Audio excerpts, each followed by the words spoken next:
Hello and welcome to Ideagen TV. Today we have a fascinating power panel. First is Peggy Pelonis, the president of the American Community Schools of Athens. Good morning, Peggy.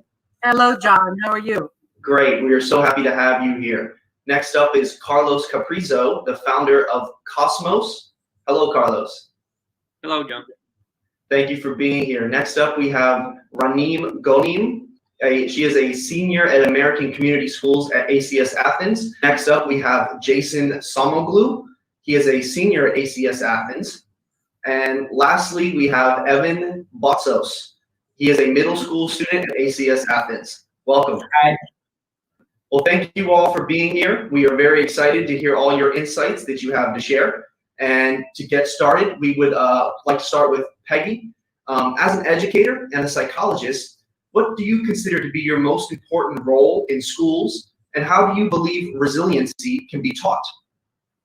You know, John, it's always good to hear these young voices on the topic, and I'm looking forward to hearing some of the students. But I just want to start by saying that years ago, when I was training in psychology, I had the opportunity to train with some very noteworthy people in the field.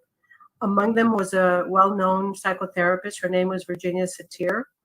And she was a woman who at the time penetrated the then male-dominated field of psychology and created her own well-accepted theories about human behavior. And she told me at the time something that I never forgot. She said that always remember that people like us who are psychologists or educators are in the business of people making. So I think this is my most important role. And schools, like families, are microcosms of the world. Many of the experiences and learnings that we have in both of these places will follow us to a large degree for the rest of our lives.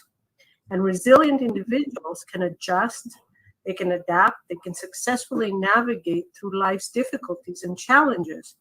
They grow and they move forward no matter what happens. And like, for example, now during the pandemic, we all had a common goal: to move online, to do so successfully, to learn, to teach, to continue the teaching and the learning.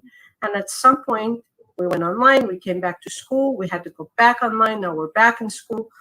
All of this took preparation, but most importantly, it took a particular kind of mindset and culture that we may not all have the answers at all times, but you know what? We're going to figure them out as we go along. So can resilience be taught, as you said? It can be developed. It can be developed through the experiences that we have and the attitudes that we adopt towards these experiences. And so schools, like families, play a vital role in the opportunities provided for students so that they can grow and develop and be resilient in different ways. And since we are creative human beings, we always want to know more, and we naturally move towards solutions. Even some of our problems or symptoms are faulty attempts to finding solutions or getting rid of some kind of pain. In the business of people making, that's very insightful. And ACS Athens is certainly leading that way along with your leadership. So we thank you for that. Moving over to Carlos, to give a little bit of background, you've spent 25 years in the tech space as an executive for 2 Fortune 500 companies and the president and board member of a privately held mid-market company. So can you tell us a little bit about the intersection between humanity and technology in this age of accelerations, as you call it? Absolutely. And, I couldn't agree more with Peggy when she talks about resiliency at the individual level. That also applies at the society level, right? I'm going to first start reading a quote from my recently released book, At Risk of Greatness. It's from Peter Drucker. So for the younger audience out there who might not know who Peter Drucker is, he was a man born in the early 20th century. He's considered one of the founders of modern management, and his interest in management was really to improve society ultimately. So he stated, in a few hundred years, when the history of our time is written from a long-term perspective, I think it very probable that the most important event those historians will remember is not technology, not the internet, not e-commerce, but the unprecedented change in the human condition. Why? Because humanity has used technology for millennia, and it has improved our human condition without a doubt. However, today's advanced technologies and the acceleration that we are seeing makes us face a phase of unintended consequences that is negatively impacting our human condition. For example, the increase in feelings of isolation, more so with the pandemic, increase in teenage suicide rates, or business models based on our personal data or our attention, right? So I call that the slingshot effect. We're feeling now the pinch back before we actually thrust forward. So with advances in automation and artificial intelligence in particular, machines have become their own species. I believe that machine will help us evolve and become a better version of ourselves. So man and machine reciprocally affecting each other's evolution, or a term that I borrowed from biology, co-evolution, right? Now, for this improvement in our human condition to take place, we cannot be complacent, and we must always ask questions focused on safety, sustainability, and responsibility. And to me, that is where philosophy and the arts become critical, on asking those questions. Machines becoming their own species, that's certainly a different perspective, but one that I honestly agree with. So that was very insightful. Thank you for that. Moving on to Raneem. You are a senior at ACS Athens, so when you're in your final year. So during your time in school, have you been involved in significant community service projects? Two that stand out are the Youth to Youth Project and Kosmos. Can you tell us briefly how these have added to your learning and growth and why they are so important? Of course. Well, to begin with, these two projects, they mainly taught me the value of empathy when it comes to leadership positions. Now, Kosmos, the first project that you mentioned, I was actually chosen to be one of the 4 committee leaders, mainly the leader of the Economic and Finance Committee, in which I was basically in charge of all the cash flows entering and leaving the club. Now, despite me being, let's say, exposed to firsthand administrative and budgeting work from such a young age, I would like to say that the main insight and the main lesson that I learned out of this the experience, is the fact that I was able to identify and connect a lot of our objectives and decisions to sustainable development goals.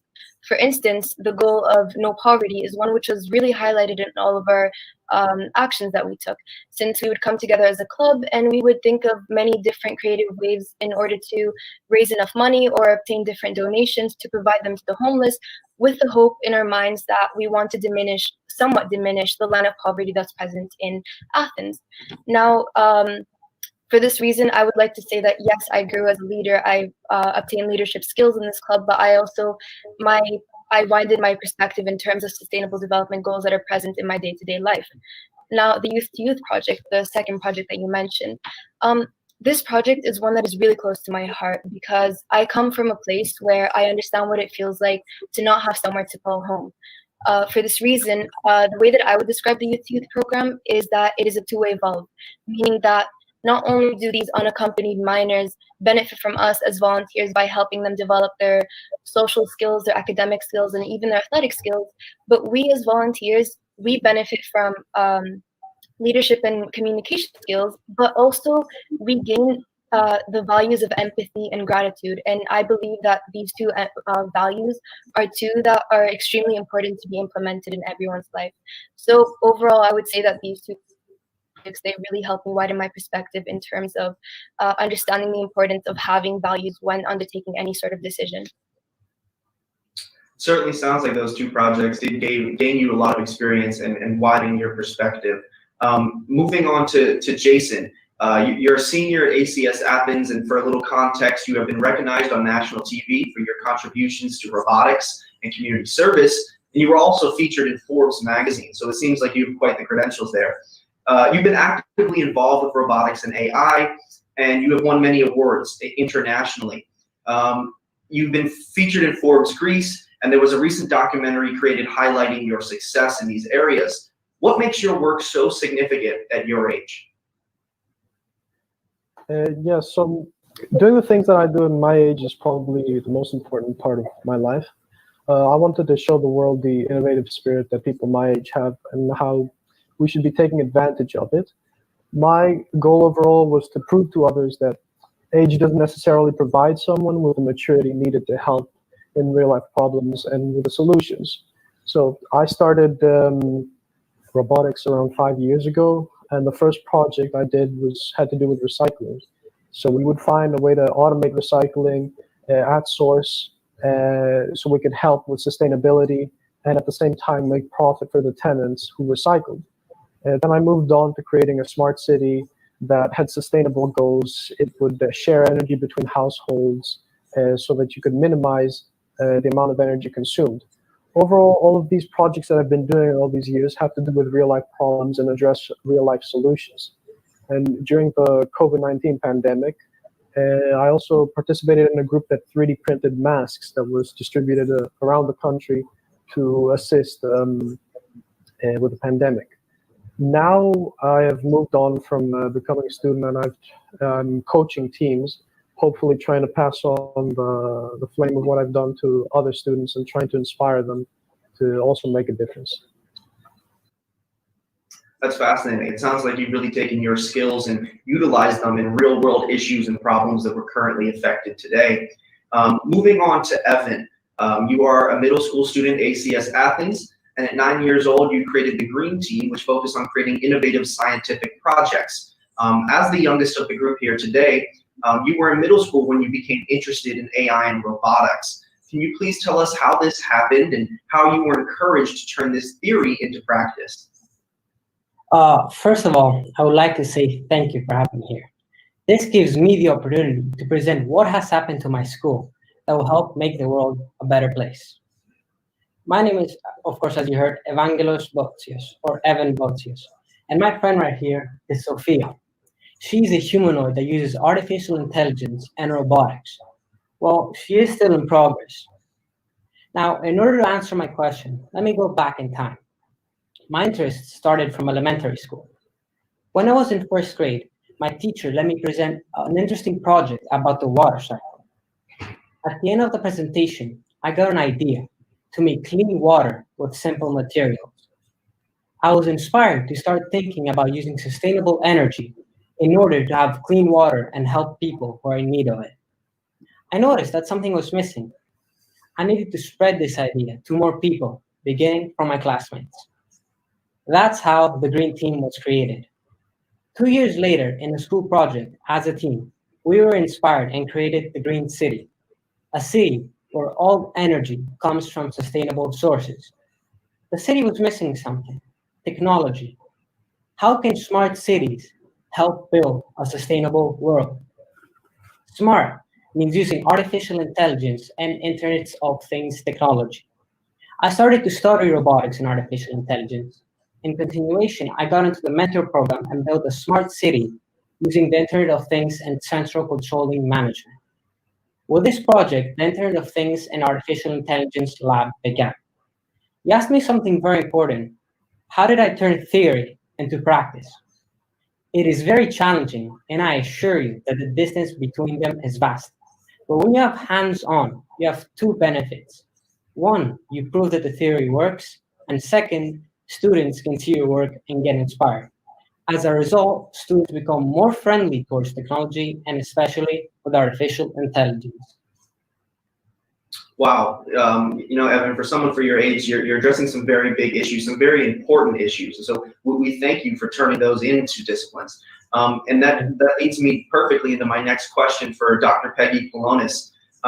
With STEM and artificial intelligence being growing disciplines, are machines gradually taking over? And how and when should schools teach these types of topics? Yeah, John, I certainly believe that teaching science, technology, and mathematics is important. We can't understand the world without them. They answer questions about things like nature and the universe, health, transportation, economics. They help us apply this knowledge. They help us make predictions, solve complex problems, and they also make our lives easier. So certainly these need to be taught, which is why we're also expanding our artificial intelligence curriculum all the way down to kindergarten in our school. And you might say, what do young people need to know about artificial intelligence? Why? Well, it's about understanding big ideas such as perception. How do computers see the world using sensors? And how does this translate in daily life? So it's about understanding what computers do, and later on we go to how they do them. But I believe that understanding these concepts is not enough, just as Evan said. It's also important to combine understanding with hands-on experience. So now, are machines going to take over? Well, it's true that machines are and will be able to perform human life tasks. And it's hard to predict the future, but it's really up to us to make sure that we take care in how we design them. And while STEM is important, so are the arts and philosophy, just like Carlos said, and so is a lens of ethical decision-making and conscious citizenship to design them in a way that will prevent harm and possible takeover. Instead, to design them in ways that make life better and they act to support human beings. And this is what makes us human after all. The ability to think about the kind of future that we want and to make intentional choices in the direction that we would like to go. I think that's fascinating. Teaching artificial intelligence and these big concepts at such a young age, I think, is a great idea. I wasn't introduced to these type of topics until I was a teenager, into high school. And so I think teaching them young, having them explore those ideas can only allow them to further grow and further develop into a world that we've been talking about today, which is one full of technology and full of these large concepts. Moving over to Carlos, as founder of Kosmos, your mission is to create an economic growth and social inclusion for young adults. How do you see this happening? Thanks, John. Definitely through the intersection of art and technology. STEM fields, science, technology, engineering, math, are necessary. However, they're not sufficient to differentiate ourselves from machines, particularly in the future or going forward. So we've all heard, the great skills that Raneem and Jason and Evan have on the STEM side. I'm going to out them out. They also have artistic skills. I've learned through interacting with them that they either draw or play the piano, right? And they've done that for a number of years. So art is what really keeps us human and will enable young adults from competing with machines. Hence the STEAM concept that Peggy mentioned, right? So how do we do it with Kosmos? We're in the validation stage still of braiding arts activities with technology training to develop curiosity, collaboration and communication, plus creative and critical thinking. All essential for us not to think like machines. So the biggest risk is not that machines are going to think like us. I mean, that's going to happen, right? The biggest risk is that we end up thinking like machines. So more important than Kosmos, however, is a STEAM movement, a movement that has been years in the making and it's accelerating globally. So it's a movement that's unleashing awesome possibilities to acquire 21st century skills and abilities through the intersection of art and technology. Thank you, Carlos. Moving over to Raneem, you intend to study economics in college, and since you are at the final year of ACS Athens, that's coming up shortly here. In light of recent economic issues as a result of the lockdown, how do you see yourself contributing to better economic practice, and how can one combine profit and ethical citizenship? Okay, I would just like to start off by saying that the impact of better economic practice is something that can only be seen in the long run, meaning that it's not something that can happen overnight. And as a high school student, as a senior actually, I feel like it may not be entirely possible to contribute to, let's say, better major global economic practice in terms of lowering interest rates or increasing worker wages. But what I believe I, along with other students, can do to contribute to better economic practice is by increasing our engagement in education. Now, again, as I said before, since better economic practice is something that can be seen in the long run, the way I see it is that we as students today, we will be part of the labor force of the future, meaning that it is our duty for the future to ensure a strong economic sector and overall economic growth, as Mr. Carlo mentioned before. And considering that the education sector is one of the main pillars of the economy, it is our duty now as students to ensure that we develop all the qualities necessary, all the skills and all the knowledge that we must obtain in order for us to implement in the future and hopefully pull out the global economy out of the recession that has resulted from this pandemic. Now, you mentioned profit with ethical citizenship. Well, it is without say, obviously, that society is shifting towards a more sustainable future, and that is really seen through many businesses who are actually changing their objectives to be in line with the Paris Agreement.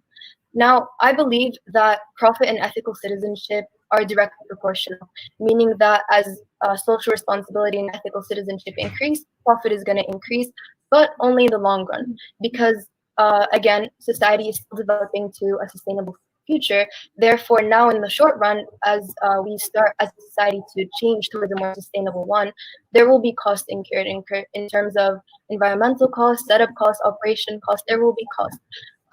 And actually, in my physics class, we learned of different energy sources, like production energy sources, and their impact on the greenhouse effect. And I would just like to say that the lesson that I learned in that class and the knowledge that I have about the economy and the global economy, I believe that it is possible essentially to profit as a result of ethical citizenship.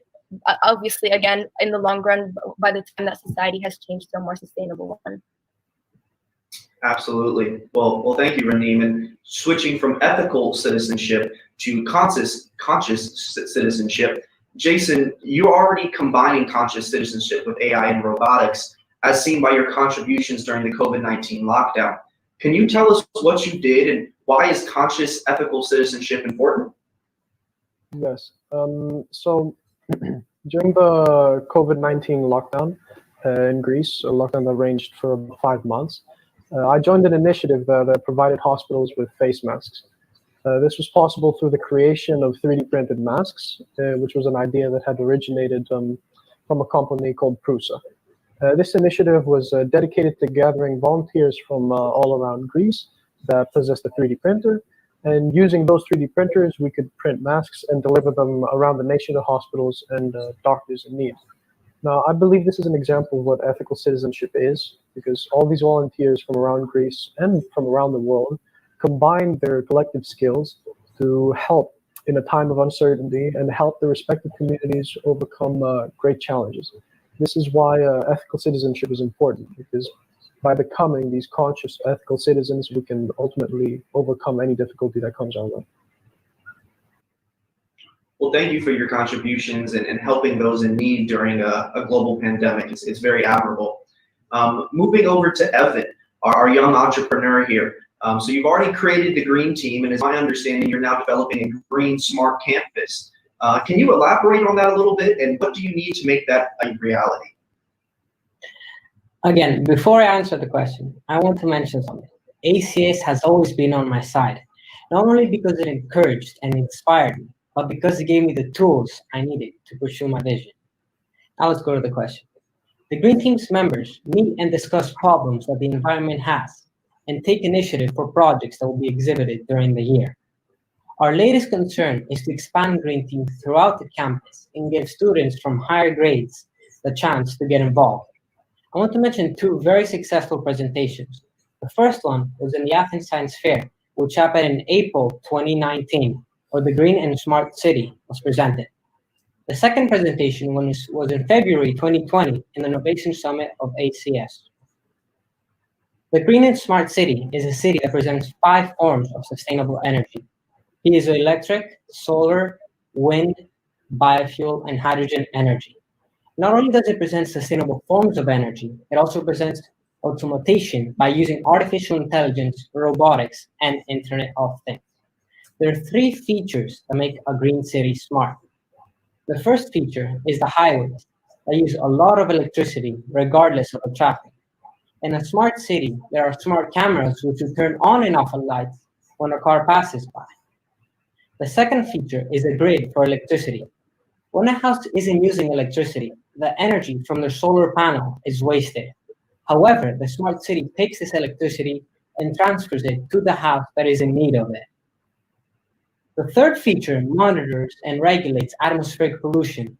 This means that when the carbon dioxide levels are high in a congested area, the sensors will use Internet of Things and create a detour so as to prevent additional pollution in that area. Now, the Green and Smart City can be implemented by introducing this idea to a small municipality that will be willing to accept a pilot project to exhibit the beneficial features of a smart city. We are already transforming ACS and want to continue this journey, not just in schools, but in the whole world. This joint venture can only become a reality if everyone has a common vision of making the world a better place with the minimum pollution possible.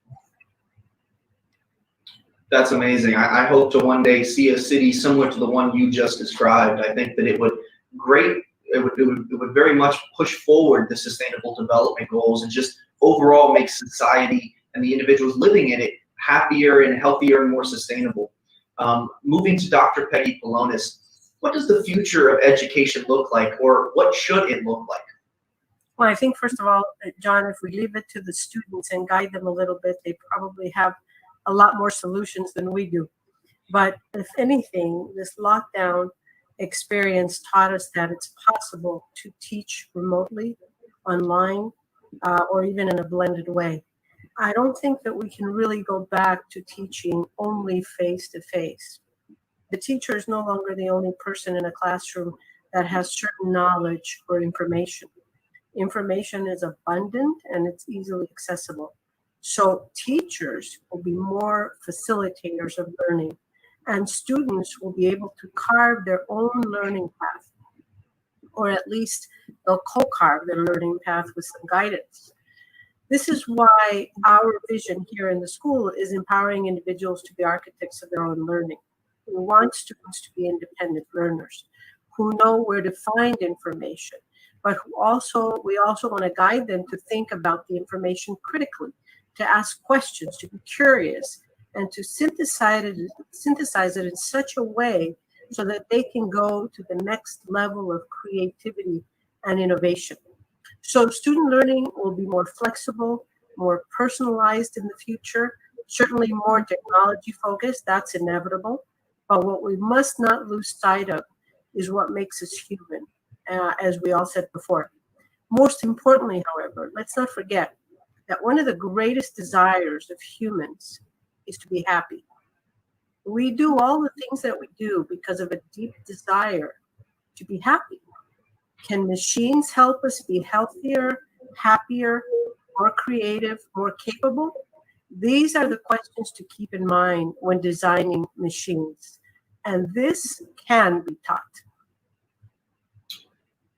Well, Dr. Pelonis, that style of education you just described resonates a lot with me. I just recently graduated from American University here in Washington, D.C., and the style of education was cohort style. So it was much like you described, that professors facilitated it, and it was up to us as the students to kind of help guide our learning. And I think that bringing that down into younger levels of education would just help facilitate the education and overall have a more well-rounded education. So I completely agree with that. Moving on to Carlos, not only having 25 years of tech experience, but you also have a book titled At Risk of Greatness. And in this book, it challenges people to think outside the box. What does this mean to you? And, Peggy, John, I'm glad this is a panel and not a debate, because it would be hard to debate when we all agree with the cohort style or teachers as facilitators of learning.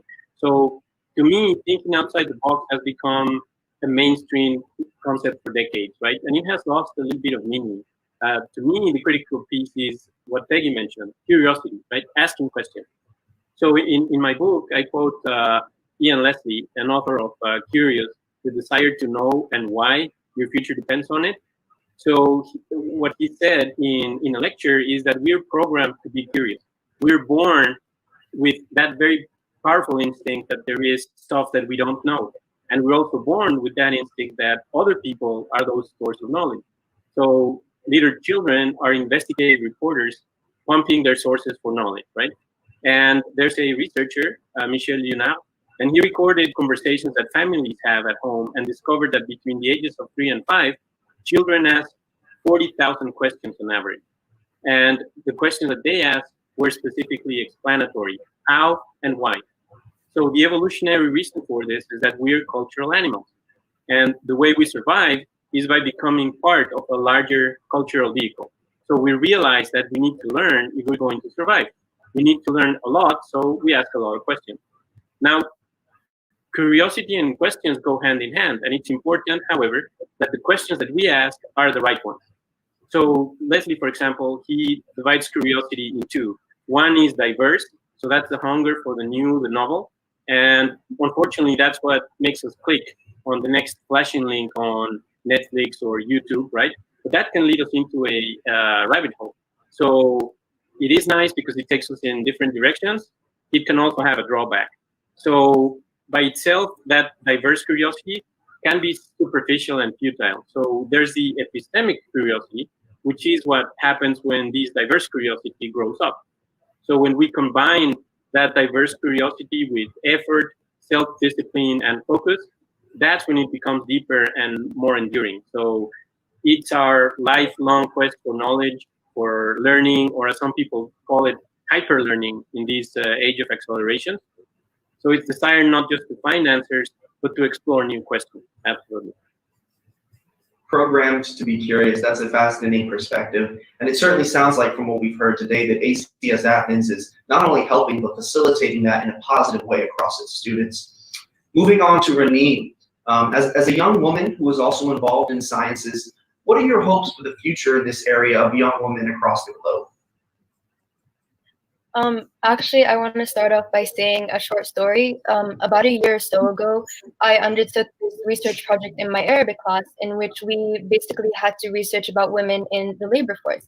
And one statistic that really surprised me was that women in the science sector only make up about 3% or less of the entire workers there. And I remember it surprising me a lot because I started questioning the reasoning behind it.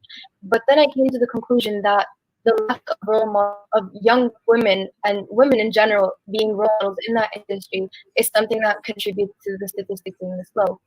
And I came to this conclusion by looking at Daniel Pink's theory of motivation, in which he states that in order for an employee to be happy and motivated in the work area, they must ensure autonomy, mastery, and purpose. Now, I focused on purpose, and I realized that considering the lack of women role models in that industry, women now, they don't have something larger to connect themselves to. They don't have anything. They don't find the purpose for them to be in that sector, making it inevitable for men to make up more of the percentage of that sector. Yet at the same time, despite this low statistic, I strongly believe in the idea that anyone, be them male or female, anyone is strongly capable of achieving whatever they want if they put their heart and mind to it. Personally, I find myself drawn to the subject of physics, as I mentioned before. But even though it's not my passion and it's not something that I see myself in the future, I find it fascinating how such a simple science class can basically describe and explain all the natural phenomena that occur.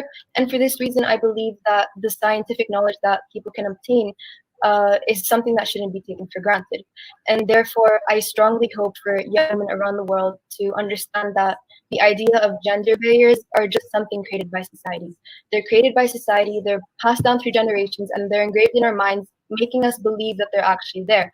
They're there, but they're not necessarily true, and they're not necessarily correct, and we shouldn't necessarily follow them. And I want to connect to a movie that I watched called Hidden Figures, which is based off of a true story about 3 Black women who they broke the traditional gender barriers by proving themselves worthy by working amongst men at NASA. And this movie is what made me believe in the notion that gender barriers are just created by society, and they're there chaining us to believe something that isn't necessarily true.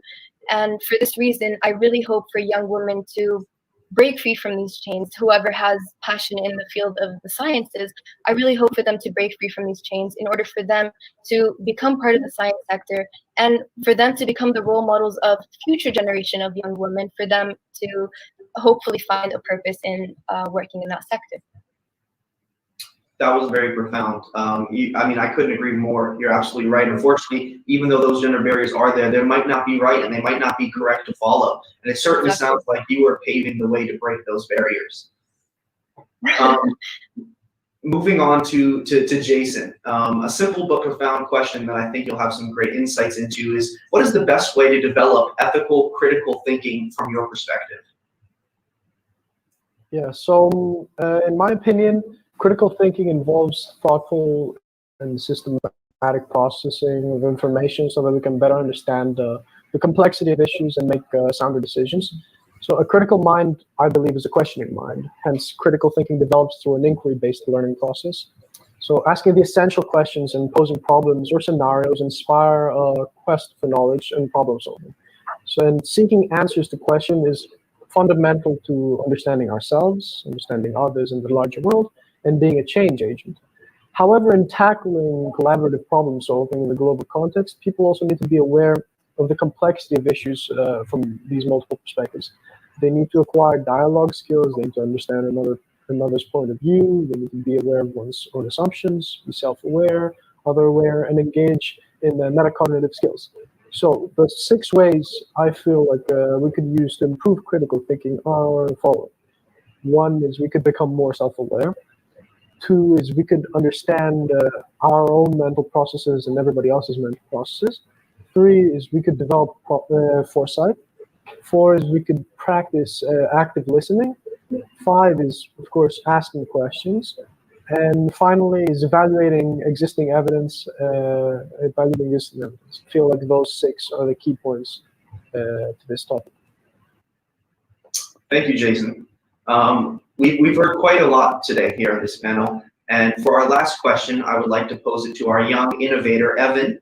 How do you think we can make the planet a better place to live for all? That's a huge question. There are many different approaches to make the planet a better place. By curing disease, reducing poverty, ending wars, ending hunger, and sadly, the list goes on. Despite all the obstacles the planet faces, I will focus on reducing world pollution by implementing futuristic technologies and vision that will help make a more sustainable world and may have more sustainable choices. Just like Dr. Pelonis mentioned earlier, it is vital to start from education, so the younger generation is exposed to the concerns about our planet and is properly educated on how to solve them. As Mr. Carlos also mentioned, with technology, our world is changing very quickly, and we must adapt to it. We must not see technology as our enemy, but our ally to help save our planet. Internet of Things and artificial intelligence are now part of our daily lives, and we haven't even realized. Internet of Things is everywhere around you, starting from simple internet browsers to complex online storages like the cloud. Additionally, artificial intelligence also surrounds you, from the suggestions that your Explorer provides you to analyzing the spectrum of unlimited data which is collected. Big data collection can help us better understand, analyze, and make decisions that could help us have a better everyday life. Well, thank you, Evan. Today we've heard some very inspirational and motivational things across the board from our panel for multiple ages. And I would like to thank, in particular, Dr. Peggy Pelonis for helping organize this. ACS Athens is certainly leading the way when it comes to education, educational standards, and how it's being rewritten. So thank you, Dr. Peggy Pelonis, for your leadership during these times. And thank you to all of our panelists for just incredible, insightful moments today. Thank you. Thank you, John. Thank you for having us. Thank you.